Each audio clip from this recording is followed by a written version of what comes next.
Strong foundation. You're clearly connecting Jesus' life and teachings to resilience in hard times. Good use of Scripture. You've included multiple verses, Matthew, John, Isaiah, Proverbs, Philippians, etc., to anchor the message. Where it could improve. Right now, it reads more like a sermon transcript than a YouTube script. For video, shorter sentences, rhetorical pauses, and more spoken language will help keep the audience engaged. YouTube delivery tip. Experiment with interspersing questions. Direct address. Have you ever felt like? And momentum-sustaining transitions. For instance, here's how you might rework the start a bit for a YouTube-friendly pace, not altering your message but the rhythm. There are moments when we feel our strength is dwindling. The struggles of life become just too much to bear. At those times, we all seek a reservoir of strength to persevere. The better news? Jesus has already demonstrated the secret of resilience for us, both in word and deed. Today, we're going to examine 6 potent secrets left behind by Jesus so that we might remain strong no matter what. When we have faith in God, we find a peace beyond our situation. It is a peace that makes us strong enough to stand anything. The second secret is to pray at all times. Jesus taught us that prayer is needed for strength and resilience. He didn't only talk about prayer, he practiced it. When he was at his most critical points in his life, he went apart to pray. One of the strongest examples is in the Garden of Gethsemane. Aware of what was to be, Jesus took Peter, James, and John along and spoke, saying, "My soul is overwhelmed with sorrow to the point of death." He prayed 3 times that evening, requesting if the cup of affliction might pass from him, but surrendering, saying, "Yet not as I will, but as you will." This time teaches us that prayer unites us to God and provides us with strength in our most difficult moments. It also teaches that prayer is not just a matter of asking, but of yielding to the will of God. As Jesus prayed, his disciples had fallen asleep. When the soldiers arrived, they were not ready. But Jesus, who was fortified through prayer, was prepared. Prayer was not only reserved for times of crisis. Before selecting his 12 apostles, Jesus prayed all night long. This teaches us that when we are making decisions large or small, we must not rely solely on our own sense. We need the guidance of God. Paul reminded us later in 1 Thessalonians 5:17 to pray continually. That is, to live our lives with a prayer attitude, chatting up God as we go about walking, working, and living. Jesus would often slip away to solitary places to pray. Even with crowds and duties around him, he found time to be alone with the Father. If he needed that, how much more we? His disciples observed how crucial prayer was to him. One of them asked, "Lord, teach us to pray." Jesus then taught them the Lord's Prayer, which instructs us to worship God, ask for his will, petition for daily provision, and trust in his protection. He also reminded us of the parable of the annoying widow, who continually petitioned for justice until the judge capitulated. If even an unjust judge will respond to persistence, how much more will God answer the pleas of his children? Prayer is not an exercise. It is a love affair with God. It strengthens, it gives stamina, and it keeps us online with him. The third secret is serving others. Jesus demonstrated that authentic strength is not in being served, but in serving. One of the best examples is when he washed his disciples' feet. The teacher and Lord took a towel, got down on his knees, and performed the work of a servant. Peter did not comprehend initially, but Jesus clarified, "Now that I, your Lord and teacher, have washed your feet, you also should wash one another's feet." Service is not weakness. It is strength. It is understanding who you are in God and the choice to love others with humility.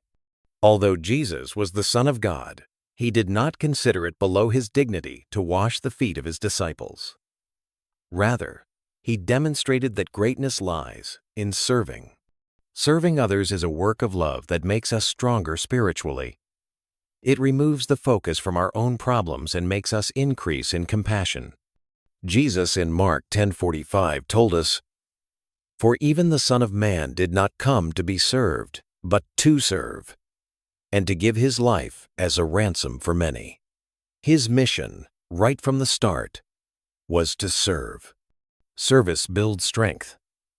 When we serve, we generally discover our strength despite our weakness. Paul reminds us in Galatians 6-9-10, "Let us not become weary in doing good, for at the proper time we will reap a harvest if we do not give up." Therefore, as we have opportunity, let us do good to all people, especially to those who belong to the family of believers. Jesus demonstrated this when he fed the 5,000 with only 5 loaves and 2 fish. He could have dismissed the crowd, but instead, he served, believing God would provide. Serving also teaches humility. Paul instructs in Philippians 2-3-4, "Do nothing out of selfish ambition or vain conceit. Rather, in humility, value others above yourselves, not looking to your own interests, but to the interests of the others. When we serve, we manifest Christ's love in tangible ways." Jesus also instructed us to not do service in order to gain recognition.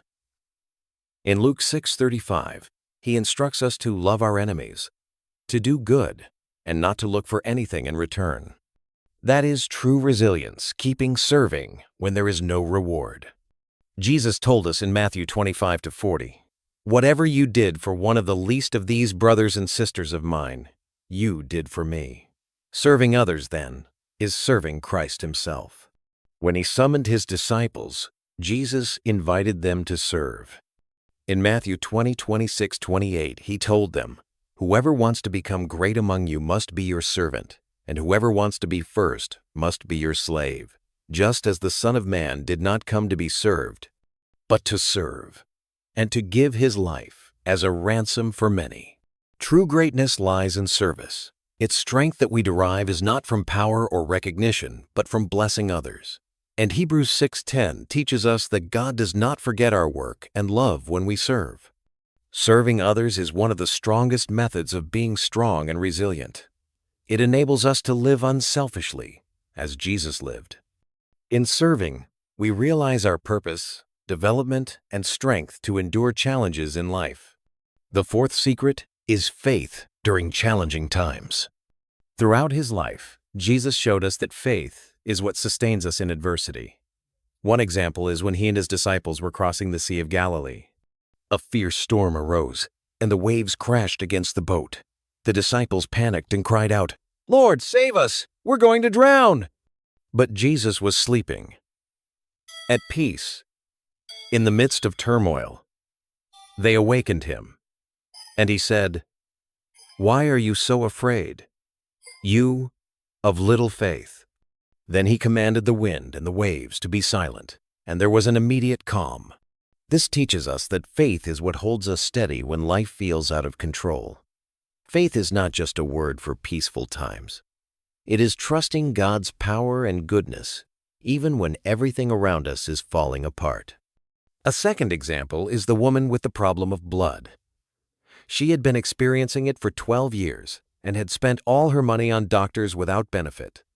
But when she heard of Jesus, she felt that if she could touch but his robe, she would be healed. The woman with the issue of blood believed that if she could just touch Jesus' clothes, she would be healed. With faith, she pushed through the crowd and touched the edge of his garment. Immediately she was healed. Jesus turned and said, "Daughter, your faith has healed you. Go in peace and be freed from your suffering." Mark 5:34. This tale reminds us that even when circumstances appear impossible, faith binds us to God's strength. In spite of 12 years of agony and disillusionment, she still had faith. And in one act of trust, she was healed. Jesus also instructed that faith is mighty, even when it seems tiny.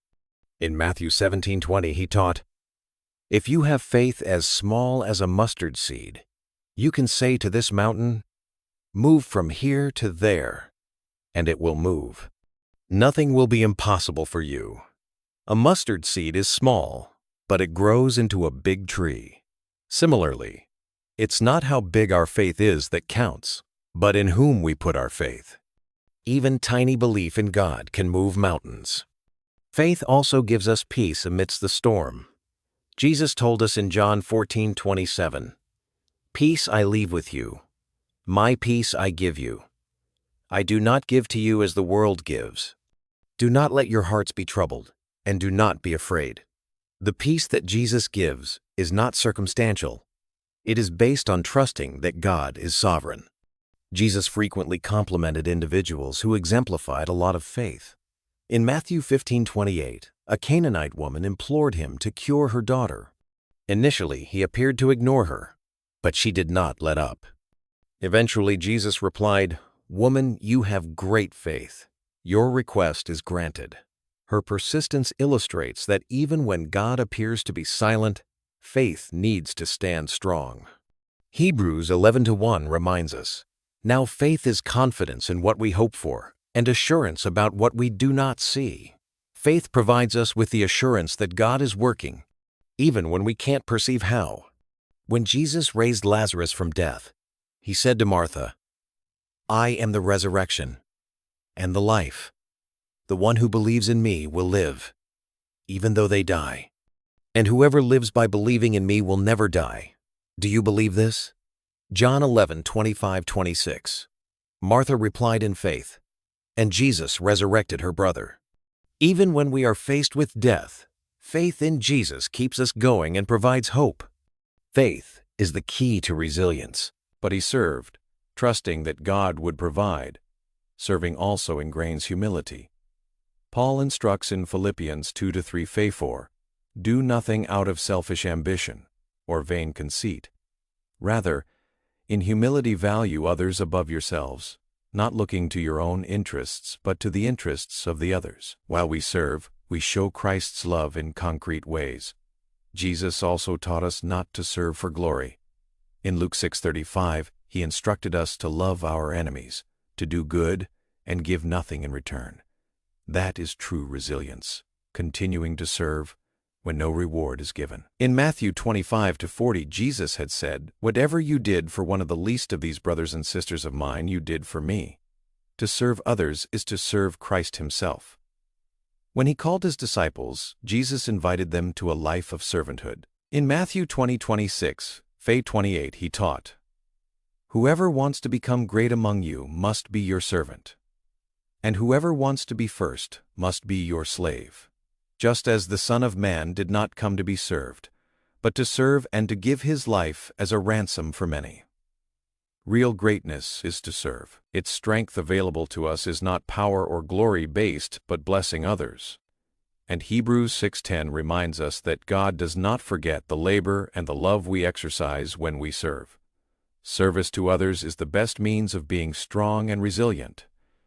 Service makes us selfless, like Jesus was. Service leads us to find purpose, growth, and resilience to persevere in the tribulations of life. The fourth secret is believing in times of trouble. And throughout his entire life, Jesus showed us that faith is what sustains us through trials. The time when he and his disciples were crossing the Sea of Galilee, for instance, there was a severe storm, and the waves crashed against the boat. The disciples were afraid and shouted, "Lord, save us, we're going to perish." But Jesus slept, serene in the midst of turbulence. When they woke him, he answered, "Why are you so afraid, you of little faith?" And he rebuked the wind and the waves, and at once there was calm. This reminds us that faith is what keeps us grounded when things in life seem to spiral out of control. Faith isn't a word for quiet moments. It is believing God's goodness and power even when the world around us is collapsing. The other is the woman with the issue of blood.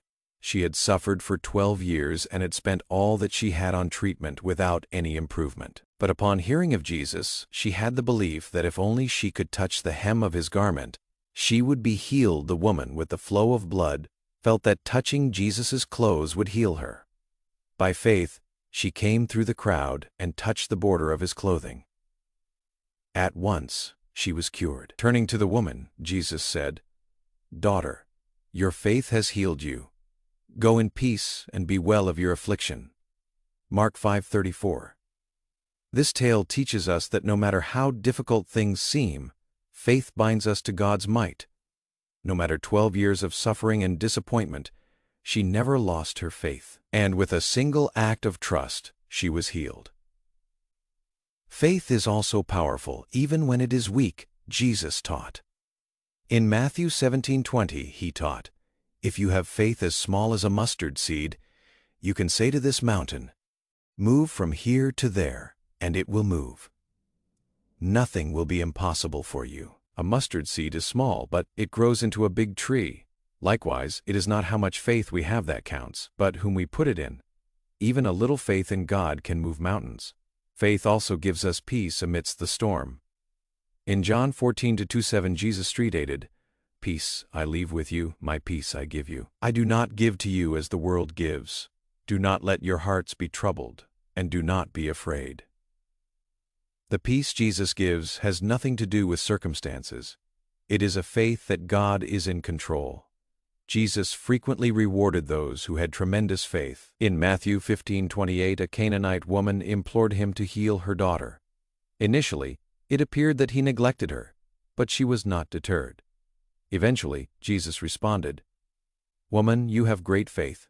Your request is granted." Her persistence teaches us that even when God seems quiet, faith must hold fast.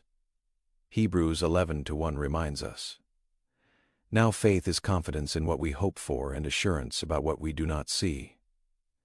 Faith provides us with certainty that God is moving, even when we can't see how. As Jesus resurrected Lazarus from the dead, he instructed Martha, "I am the resurrection and the life. The one who believes in me will live, even though they die. And whoever lives by believing in me will never die." Do you believe this? John 11:25-26. Martha replied in faith, and Jesus resurrected her brother. Faith in Jesus, even in the midst of death, keeps us going and provides hope. Faith is the key to resilience. It doesn't take away challenges, but it helps us endure them with peace and strength, knowing God is always in control. The fifth secret is forgiving completely. Jesus taught that forgiveness is one of the greatest demonstrations of strength. Forgiving is not easy, especially when we've been deeply hurt. But Jesus showed us with his own life that forgiveness is essential for peace with God and others. One of the most obvious examples is when he was on the cross. Even with excruciating pain, he prayed, "Father, forgive them, for they do not know what they are doing." Luke 23:34. This teaches us that forgiveness is not dependent on the severity of the sin. It is giving the same grace that has been given to us. Forgiveness is not weakness, it is spiritual power. When we forgive, we are saying to God that we believe in his justice, rather than holding resentment or seeking revenge. In Matthew 6:14-15, Jesus taught, "If you forgive others when they sin against you, your heavenly Father will also forgive you. But if you do not forgive others, your Father will not forgive your sins." Jesus reminds us that forgiveness is a two-way street. We forgive as far as we are forgiven. If we do not forgive, we are prisoners of bitterness, resentment, and pain. These consume peace in our lives and spiritually disable us. Forgiveness, however, sets us free to be fully at peace with God. In Matthew 18:21-22, Peter asked Jesus how many times he should forgive, i.e. 7. But Jesus replied, "Not 7 times, but 7 times, but 77 times." That is, forgiveness must be without limit, no end. A good example of this is Joseph, who was betrayed by his own brothers and sold into slavery. After years of suffering, Joseph rose to become governor in Egypt. When his brothers came to seek his help, he forgave them sincerely. He told them in Genesis 50-20, "You intended to harm me, but God intended it for good to accomplish what is now being done, the saving of many lives." Joseph's forgiveness healed and reconciled his family, and it shows us that forgiveness can take even the worst circumstances and turn them into something of God's bigger plan.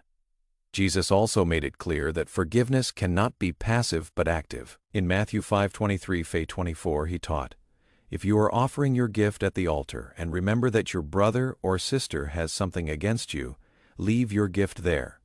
First go and be reconciled to them, then come and offer your gift. This indicates how much God values reconciliation. Forgiveness is a doing, making peace with others first before worship.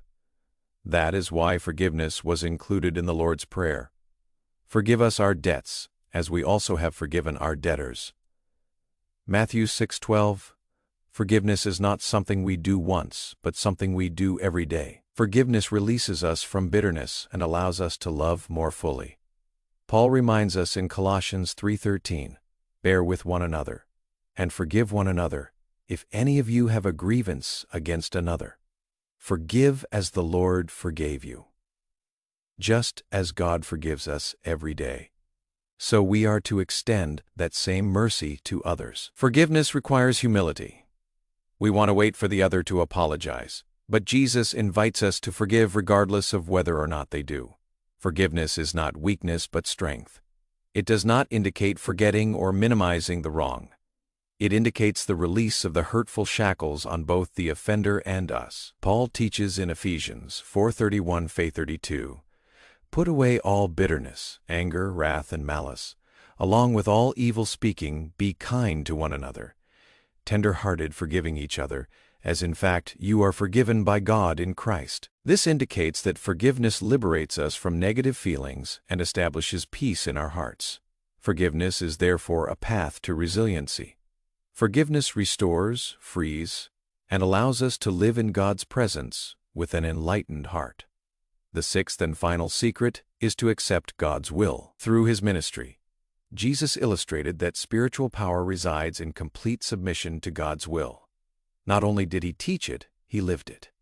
Even when God's will required sacrifice and suffering, Jesus yielded in faith. One of the best examples is from the Garden of Gethsemane. Jesus prayed before the cross, "Father, if you are willing, take this cup from me, yet not my will, but yours be done." Luke 22:42. This prayer shows the struggle between the will of man and the obedience of God. Jesus knew the suffering that was ahead of him, but surrendered totally to the will of God. His example teaches us that perseverance is a consequence of believing that the will of God is perfect, even if we cannot understand it. Another example is Abraham in Genesis 22:1-19. God tested Abraham by asking him to sacrifice his son Isaac. Abraham obeyed, believing in God's plan, even when it did not make sense. God stopped him at the last minute with a ram. Abraham's obedience taught us to believe God's will, even when it hurts, so that we can see his provision and care. Proverbs 16:9 says, "In their hearts humans plan their course, but the Lord establishes their steps." We can devise our own plan, but God charts our course. Things do not necessarily turn out as we intended, but even failure and setbacks are part of a greater, grander plan. Surrender to God's will is not passive, it is active faith. In Matthew 14:22-33, when Peter stepped out of the boat and onto the water, he was steadfast as long as he maintained his eyes on Jesus. Peter started to sink, however, when he maintained his eyes on the wind and the waves. Jesus rescued him and said to him, "Why did you doubt?" This is a lesson that embracing God's will is keeping our eyes on him, not on our fears. When we have faith in God, he makes us strong to persevere despite the storm. One of the essential components of embracing God's will is waiting.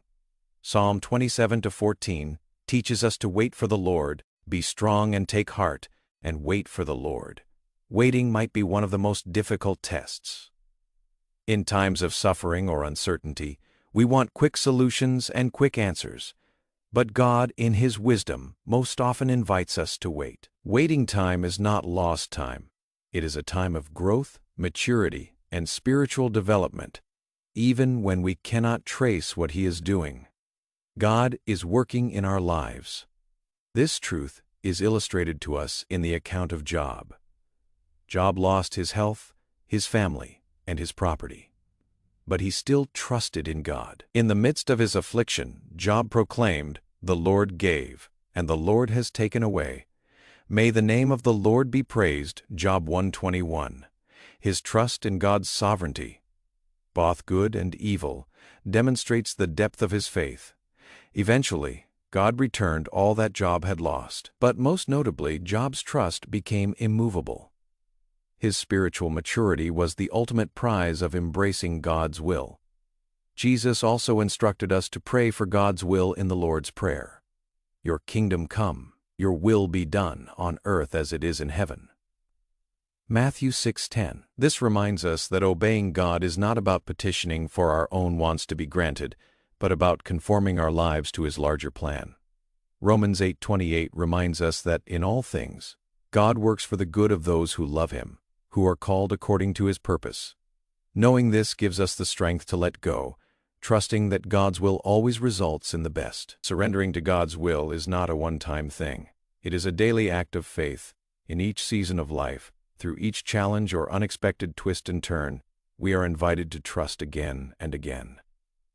Jesus taught us that even when God's will is hard to endure, it always brings peace, joy, and restoration. When we cease fighting against circumstances and instead trust that God is handling it all, we find genuine resilience. We have finally reached the conclusion of this reflection on the secrets Jesus left us for strength and resilience. We have discovered 6 truths: trusting in God, praying always, serving others, trusting in hard times, forgiving from the heart, and accepting God's will. These are not merely ideas to hear, but powerful truths to live by. They change the way we deal with the challenges of life when we apply them. If this message touched your heart, I encourage you to subscribe to the channel for more reflections that will spiritually enrich you and walk with God more closely. Don't forget to like and share this video with someone who might also need encouragement today. Let's spread the light of Christ and support each other in faith. May God bless you and grant you the strength to overcome any situation. Catch you in the next video.